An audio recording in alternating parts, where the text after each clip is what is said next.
জোরে শব্দ করো না কাকিমা, মুখে কাপড় গুজে নাও, না হলে তোমার মেয়ে চলে আসবে। সেদিনের পর থেকে কাকিমার সাথে কি কি হলো তা আমি কোনো দিন ভুলব না। গ্রীষ্মের এক দুপুর আমার পড়ার ঘরের জানলা দিয়ে সাগরিকাদের বাড়ির বাথরুম দেখা যেত। তার আগে বলে দেই, আমি ভীষণ নিম্ন মধ্যবিত্ত পরিবার থেকে এসেছি, তাই সেখানে বাথরুম আর স্নানঘরে বিশেষ দরজা ছিল না। আমি চেষ্টা করতাম ওদের দেখতে বা ওকে, ওর মাকে দেখতে। মাঝে মাঝেই ওদের চোখে চোখে রাখতাম। লোকলজ্জার ভয়ে আমি বেশি সাহস দেখাতাম না। সাগরিকা ওর মাসির বাড়ি যাবে বলে জামাকাপড় বদলাতে এলো। আওয়াজ পেতেই আমি উকি মেরে ওর দিকে তাকালাম। বেশি দূর নয় বলেই ভালোভাবে দেখা যেত। মনে ভীষণ কৌতূহল হচ্ছিল। এই অবস্থায় সাগরিকার নতুন এক সেট জামাকাপড় পরে নিল। আম গাছের আমগুলো দারুণ দেখতে। আমার মনে হচ্ছিল যদি একবার পেতাম একটু ছুতে। গুনগুন করে গান গাইছিল। আমার সারা শরীর ভয় আর উত্তেজনায় কাঁপছে। বেশি সাহস করে সামনেও যেতে পারছি না, যদি সাগরিকা দেখে ফেলে। বাধ্য হয়ে জাদুর লাঠি দিয়ে জাদু শুরু করলাম। মনে মনে নানান বিষয় কল্পনা করতে শুরু করলাম। এমন সময় চমকে তাকিয়ে দেখি আমার দরজায় আমার এক বন্ধু মণিময়। সে আমার ওই অবস্থা দেখে অনেক আগেই দেখে নিয়েছে এবং নিজেও সাগরিকার দিকে তাকিয়ে রয়েছে। আমি পরীকে মুড়ি করে জানলাটা বন্ধ করে দিলাম। ভীষণ আফসোস হচ্ছিল। মণি চিৎকার করে আমায় অভিযোগ করতে লাগল ওই দৃশ্য দেখার জন্য, কিন্তু আমি যেহেতু ভালো ছেলে ছিলাম তাই বদনামের ভয়ে ওকে বুঝিয়ে নিরস্ত্র করলাম। মণি বলল, শুভ, তুই এতদিন একা একা মস্তি করছিস আর আমাকে বলিসনি কেন? আমি বললাম, দেখ, আমি নিজেও জানতাম না, হঠাৎ ঘটনাটা ঘটে গেল। এরপর এই নিয়ে আর কোনো চর্চা করলাম না। মা ডাকলেন, শুভ, খেতে আয়। কথা না বাড়িয়ে আমি আর মণি খেতে বসলাম। আমার মনে দামামা বাজতে লাগল আর দৃশ্যগুলো একের পর এক ভেসে উঠতে লাগল। এক অদ্ভুত পরিবর্তন আমার চিন্তায় বাসা বাঁধল। নিজেকে ভীষণ অদ্ভুত মনে হল। প্রত্যেক দিন সুযোগের আশায় বসে থাকতাম। নিজের অন্তঃসত্ত্বা আমাকে বাধা দিত, আর শরীর মন কোনোটাই আমার নিষেধ মানত না। দিন যেতে লাগল এইভাবেই। ইচ্ছে করে এক একদিন সাগরিকাকে আমার বাড়ি ডেকে আনতাম। আমি ওর সাথে ভাব জমানোর চেষ্টা করতাম। মনের উদ্দেশ্য ছিল ওর সাথে জমিয়ে গল্প করা। ওর কাছে যে এত সুন্দর একটা তবলা আছে তা কখনো কল্পনা করতে পারিনি। ছলে বলে কৌশলে আম ধরার চেষ্টা করছি, কিন্তু কোনোভাবেও কিছু পারছিলাম না। একদিন বিকেলবেলা কলেজের ক্লাস শেষ করে ক্লান্ত হয়ে আমার পড়ার ঘরে বসে আছি। সাগরিকা হাজির। কি গো শুভদা, আজ কলেজ থেকে এত তাড়াতাড়ি? আমি বললাম, না রে, আজ ভীষণ ক্লান্ত লাগছে। মনের ব্যভিচারকে সামলে রেখে ওকে বললাম, তুই আজ পড়তে যাসনি? ও বলল, আজ স্বপন কাকু এসেছে তাই পড়তে যাব না। স্বপনদাকে আমি চিনি প্রায় 4 বছর ধরে। উনি খুব ভালো কম্পাউন্ডার। যখন সাগরিকার মায়ের পড়ে গিয়ে হাত ভেঙে যায় তখন উনি এসে ব্যান্ডেজ করেছিলেন। উনি সম্পর্কে সাগরিকার কাকু হন। আমাদের ক্লাবে আড্ডা দেন বলে আমরা ওনাকে স্বপনদা বলি। এমন সময় আমি একটা বই সেলফ থেকে পারব বলে সেলফের দিকে এগোতেই সাগরিকার সাথে ধাক্কা লেগে গেল। আমি ইচ্ছে করে একটা কাণ্ড ঘটালাম। সাগরিকা উফ করে উঠল ব্যথায়। আমার দুষ্টুমি দেখে বলল, শুভদা, এমন করলে মাকে বলে দেব। অপমানে আর লজ্জায় আমার মুখ লাল হয়ে গেল। আমি আর কোনো কথা বললাম না। সাগরিকা আস্তে আস্তে চলে গেল। অজানা ভয়ে সিটকে রইলাম, যদি সাগরিকা মাকে বলে দেয়। ওর মায়ের নাম গোপা। পাড়ার সবাই পোপা কাকিমা বলে ডাকে। বয়স আনুমানিক ৩৯ বছর। ওর মায়ের বর্ণনা দিতে আমাকে কিছু বিশেষণ ব্যবহার করতে হবে। শ্রোতাবন্ধুরা, তোমরা যদি একদম খোলামেলা গল্প শুনতে চাও তাহলে কমেন্টে দেওয়া লিঙ্ক থেকে আমার ওয়েবসাইট ভিজিট করো। সেখানে একদম খোলামেলা গল্প দেওয়া আছে। সাগরিকার মায়ের গাছের বাতাবি লেবু যে কেউ খেতে চায়। ক্লাবের অনেক বড় ছেলেরা নানা মন্তব্য ছুড়ে দিত ওনার নামে। আমি তো রোজ রাতে গোপা কাকিমার কথা কল্পনা করি।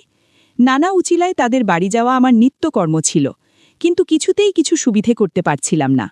এমন সময় গোপা কাকিমার গলার আওয়াজে আমার শির দ্বারায় ঠান্ডা স্রোত বয়ে গেল। দেখি আমার মায়ের ঘরে এসে মাকে কিছু বলছেন। আমি মনে মনে ভাবলাম, আজ আমার শেষ দিন।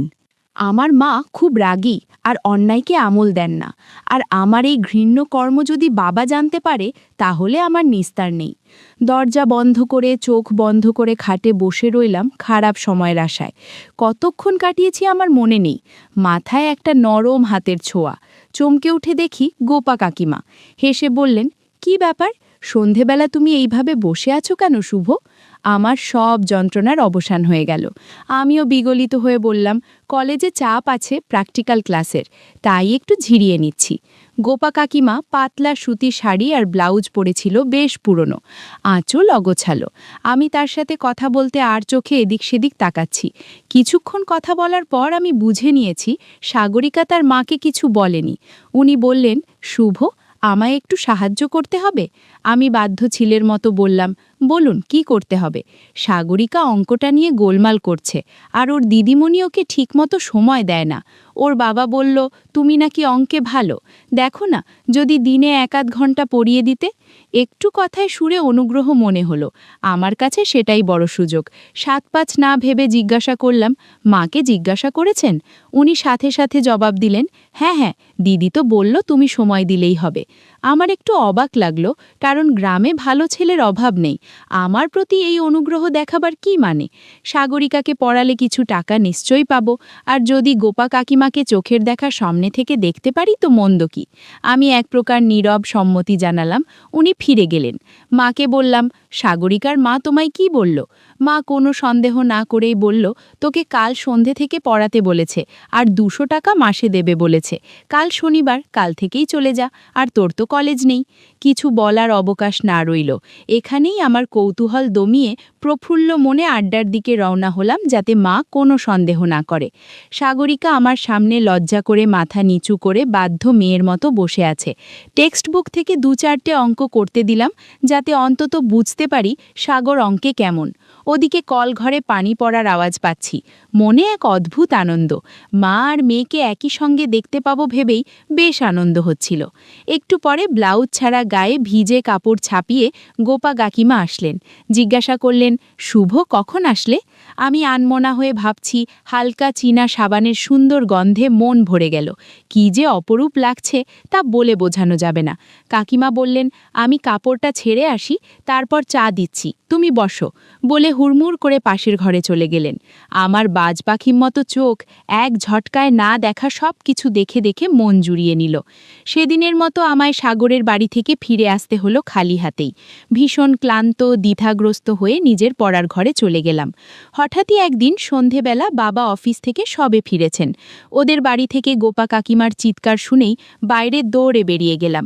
দেখি গোপা কাকিমা ওদের উঠোনের টিনের বাথরুমের ঘেরা জায়গাটায় পড়ে গিয়েছেন। বাবাও আমার সাথে দৌড়ে এসেছেন। উনি শুধু, বাবাগু, উফ, বিষাক্ত কিসে যেন কামড় দিয়েছে, বললেন। এদিকে আমি তার ব্যথার দিকে না ভেবে ভিজে কাপড় দেখার সাথে লেপ্টে থাকা দৃশ্যগুলো মুখস্থ করছি। যাই হোক, বাবা আমাকে ধমক দিয়ে বললেন, ওনাকে তোল, পাজাকোলা করে আর বিছানায় শুইয়ে দে, না হলে এখানে পড়ে পড়ে ঠান্ডা লেগে যাবে। বাবা স্বপনদাকে ফোন করে দিলেন, আর সাগরিকাকে বললেন গোপা কাকিমার কাপড়টা পাল্টে দিতে। আমি কাকিমাকে তুলে বিছানায় নিতে হিমশিম খেয়ে গেলাম। এত ভারী যে কি বলবো। বিশেষ করে গাছের ডাবগুলো কম করে হলেও 4 কেজি করে হবে। এভাবে বেশ কিছুদিন কেটে গেল। একদিন গোপা কাকিমা বলে উঠল, সাগরিকার জন্য অন্য একজন টিচার খুঁজব। করকর করে বাজ পড়ার মতো এটা কি ঠিক শুনছি? আমি সাগরকে পড়ানোর পর থেকে ওর হাফ ইয়ারলি যথেষ্ট ভালো, 74 পেয়েছে অঙ্কে। তারপরও অন্য টিচার? ভীষণ সন্দেহ হলো। সাহস করে জিজ্ঞাসা করলাম, আমাকে বারণ করার কারণটা কি বলবেন? তখন গোপা কাকিমা সাগরিকাকে দুধ আনতে ডেয়ারিতে পাঠিয়ে দিলেন, আর বললেন, বসো, বলছি। উনি ভীষণ দুঃখ কাতর গলায় বললেন যে বিশ্বনাথ আমায় ধোঁকা দিল, আমি আর পারছি না এ জ্বালা বুকে নিতে, আমায় বিষ দাও। বিশ্বনাথবাবু সাগরিকার বাবা। এক বিশ্বস্ত সূত্রে গোপা কাকিমা জানতে পারেন যে উনি কোনো অসমিয়া মেয়েকে বিয়ে করে সংসার পেতে ওখানেই থাকবেন। আমি মাথা নিচু করে শুনে চলে আসলাম। প্রায় 6 মাস হয়ে গেছে আমি বিনে পয়সাতেই পড়াতে যাই। ওদিকে গোপা কাকিমা একটা সেলাইয়ের কারখানায় কাজ করেন। এই কারখানার মালিকের নাম হরেন্দা। শুরু থেকেই গোপা কাকিমার দিকে কেমন নজরে যেন তাকায়। একদিন সন্ধেবেলায় গোপা কাকিমার বাড়ি গেলুম, যথারীতি যেভাবে যাই। ওদের কলের গেট খুলে ভেতরে ঢুকতে যাব, দেখি একটা মোটর সাইকেল বাইরে দাঁড় করানো। আমি বুঝে গেলুম যে নিশ্চয়ই হরেন্দা এসেছে। মনটা ভীষণ খারাপ হয়ে গেল। দরজায় হাত রাখব, একটা অস্পষ্ট চিৎকারের আওয়াজে চমকে উঠলাম। আওয়াজটা শুনে ঠিক বুঝতে পারলাম কিছু গণ্ডগোল আছে। ওদের বাড়ির তুলসীতলা ঘুরে পিছনের জালনার পাশে বাগান, তাই বাগান ঘুরে পিছনের জালনায় দেখব ঠিক করলাম। রাত্রি 8টা বাজে। টিমটিম করে একটা টেবিল ল্যাম্প জ্বলে। একটু বাঁক নিয়ে ওদের জালনার কাছে চোখ রাখতে আমার হৃৎপিণ্ডটা ধরভর করে উঠল। এ আমি কি দেখছি, স্বপ্নেও ভাবিনি এসব দেখতে হবে। দেখেই ভীষণ কান্না পেল। এও কি কঠোর বাস্তব? সারা ঘরে অদ্ভুত থপথপ শব্দ হচ্ছে আর গোপা কাকিমা চিৎকার করছে। প্রায় 10 মিনিট পর জোরে চিৎকার দিয়ে গোপা কাকিমা শুয়ে পড়ল। তাদের কথা থেকে বুঝতে পারলাম কাকিমা হরেনের থেকে টাকা ধার নিয়েছে, যেটা শোধ করতে পারছে না বলে এভাবে শোধ করে দিচ্ছে। বন্ধুরা, ইউটিউবের কড়া নিয়মের কারণে কিছু বিষয় সরাসরি বলা যাচ্ছে না। তোমরা কমেন্টে দেয়া লিংক থেকে আমার ওয়েবসাইট ভিজিট করো, সেখানে একদম খোলামেলা গল্প দেয়া আছে। সব কাজ সেরে হরেন বাড়ি থেকে চলে গেল আর কাকিমাও ওভাবেই চিত হয়ে পড়ে রইলেন। আমার মনে অনেক কিছুই ঘুরপাক খাচ্ছিল, কিন্তু কিছুই করতে পারছিলাম না। তাই আমিও বাড়ির পথে হাঁটা দিলাম। সারা রাত ভাবতে লাগলাম কি করা যায়। অনেক চিন্তাভাবনার পর পরের দিন সকালে ক্লাবে পাড়ার দাদাদের কাছে কাকিমার কথা জানালাম। বললাম, ওই গুন্ডা হরেন আমাদের গোপা কাকিমাকে প্রায় সময় বিরক্ত করে। দাদারা আশ্বাস দিলেন তারা ব্যাপারটা দেখবেন। ক্লাবে সমস্ত ঘটনা বলে যথারীতি সাগরিকাদের বাড়ি এসে পৌঁছালাম। দেখি কাকিমা ভীষণ বিষণ্ণ, কিন্তু তার শরীরে বা মুখে আগের দিনের রাতের কোনো ছাপ নেই। শান্ত কিন্তু ভীষণ চিন্তিত। সাগরিকা আমার হাত ধরে টেনে ওর বিছানাতে বসিয়ে বই খাতা আনতে গেল। আমি কাকিমাকে ঘরে গিয়ে জিজ্ঞাসা করলাম, কেমন আছেন?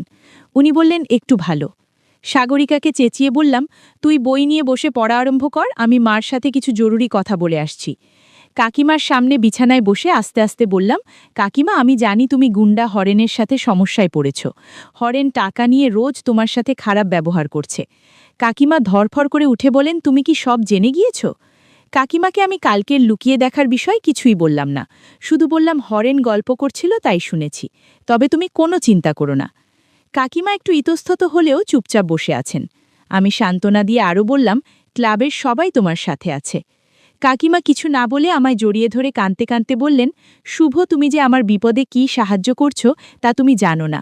আমি তোমার কাছে কিভাবে ধন্যবাদ জানাবো বুঝতে পারছি না। এই সুযোগে আমি কাকিমার আরও কাছে চলে এলাম। অনেক কিছু অনুভব হচ্ছিল। মনে হলো কাকিমার সম্মতি জানাচ্ছে। একটু পরেই ঘটে গেল সেই অনাকাঙ্ক্ষিত ঘটনা যার জন্য আমি এতদিন অপেক্ষা করছিলাম। কাকিমাকে বললাম, দরজাটা খিল দিয়ে এসো না, না হলে সাগরিকা চলে আসতে পারে। দরজা খিল দিয়েও আমরা আমাদের আলোচনায় মগ্ন হলাম। কাকিমা ঘরে শব্দ করছিল। কাকিকে বললাম, ব্লাউজটা মুখে গুজে রাখো, তাতে বেশি শব্দ বের হবে না। মিনিট 20 পর সব ঠিকঠাক করে বেরিয়ে এলাম। এভাবেই কয়েকদিন কেটে গেল। কাকিমার সাথে সাথে সাগরিকার প্রতিও একটা টান বাড়ছিল, কিন্তু সুযোগের অপেক্ষা ছাড়া কিছুই করার ছিল না। একদিন সাগরিকাকে পড়া ধরার সময় কাকিমা বললেন, দাও না 2-4 ঘা, মেয়েটাকে নিয়ে যে কি জ্বালায় পড়েছি, আজকে ভালো করে দাও তো। আমি মনে মনে হেসে সাগরিকার দিকে রাগ করে বললাম, তুমি পড়া করনি কেন?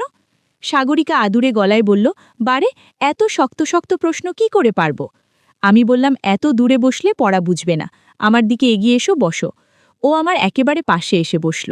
মনে মনে ভাবলাম, পড়া না পারলে বাহানা বানিয়ে কিছু একটা করা যাবে। মিনিট 10 পর কাকিমাকে বললাম, কাকিমা, আজ কিন্তু আপনি চা করবেন না, আমি চা খাবো না। কাকিমা বললেন, না শুভ, আজ আমার উঠে দাঁড়ানোর শক্তি নেই, চা বাকি থাক, পরে অন্য কিছু খাইয়ে দেব। কাকিমার কথা শুনে আমার মন খুশিতে নেচে উঠল। এদিকে আমি ওকে পড়ানোর বাহানায় ভেতরের অনুভূতি জাগিয়ে তুলছিলাম।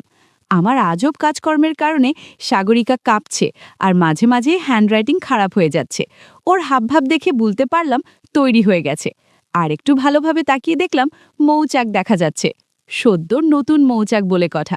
শ্রোতা বন্ধুরা, তোমরা যদি একদম খোলামেলা গল্প শুনতে চাও তাহলে কমেন্টে দেওয়া লিংক থেকে আমার ওয়েবসাইট ভিজিট করো, সেখানে একদম খোলামেলা গল্প দেয়া আছে। ঘণ্টাখানেক সাগরিকাকে পড়ানোর পর বলল, শুভদা, তুমি রোজ এভাবে আমাকে অঙ্ক করাবে, আমি মাকে কিছুই বলবো না। ওর কথা শুনে মনে হলো আমার অপেক্ষার ফল আমি পেয়েছি। সেদিনের পর থেকে সাগরিকা স্কুলে গেলে ওর মাকে ঘণ্টাখানেক অঙ্ক শেখাই, আর রাতে টিউশন পড়ানোর সময় সাগরিকাকে অঙ্ক শেখাই।